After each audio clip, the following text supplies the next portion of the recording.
নমস্কাৰ অসম ইনফো 2.0 দৰ্শকক স্বাগতম জনাই আৰম্ভ কৰিছো ৰাতিপুৱাৰ কেইবাটাও বিগ ব্ৰেকিং নিউজ। আজি আছে 25 জুন। এনেকুৱা খবৰসমূহ নিতৌ চোৱাৰ বাবে চেনেলটো সাবস্ক্ৰাইব কৰি ভিডিঅ'টোত এটা লাইক কৰি দিব।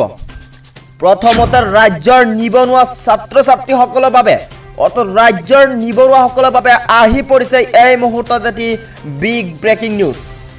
৪৬,০০০ পদৰ বাবে আবেদন আৰম্ভ। কেনেকৈ কৰিব আবেদন? দশম শ্ৰেণী উত্তীৰ্ণ কৰিব পাৰিব আবেদন।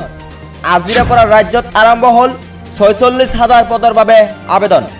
৫ জুলাই আবেদনৰ অন্তিম তাৰিখ। অনলাইনৰ জৰিয়তে আবেদনৰ বাবে মুকলি কৰা হৈছে ৱেবছাইট। আবেদনৰ বাবে নাম, ঠিকনা, মোবাইল নাম্বাৰ, ইমেইল আইডি অন্তৰ্ভুক্ত কৰিব লাগিব। আধাৰ কাৰ্ড থকাটো বাধ্যতামূলক। ২৮ জুলাইত প্ৰৱেশ পৰীক্ষা হোৱাৰ সম্ভাৱনা। এই মুহূৰ্তত আমাৰ হাতত আহি পৰিছে ৰাজ্যৰ আন এটি বিগ ব্ৰেকিং নিউজ। অসমৰ বনাৰ্থসকললৈ মুকেশ আম্বানী ২৫ কোটি টকাৰ সাহায্য প্ৰদান। ভয়ংকৰ বানৰ কবলৰ পৰা ৰাজ্যবাসীলৈ বৃহৎ সাহায্য প্ৰদান। মুকেশ আম্বানী আৰু অনন্ত আম্বানীয়ে দিছে এই সাহায্য।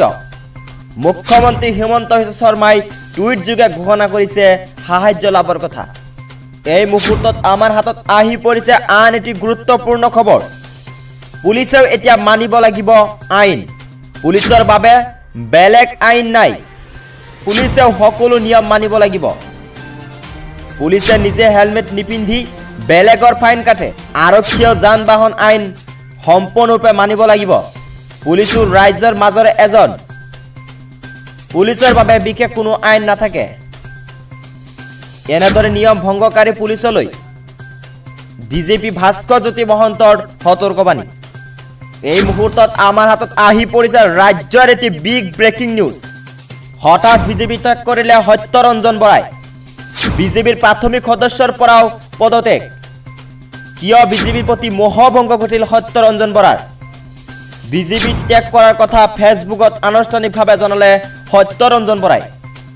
নিতৌ এনেকুৱা খবৰসমূহ চোৱাৰ বাবে আমাৰ চেনেলটো লাইক কৰিব, কমেণ্ট কৰিব, শ্বেয়াৰ কৰিব, লগতে ছাবস্ক্ৰাইব কৰিব। ধন্যবাদ।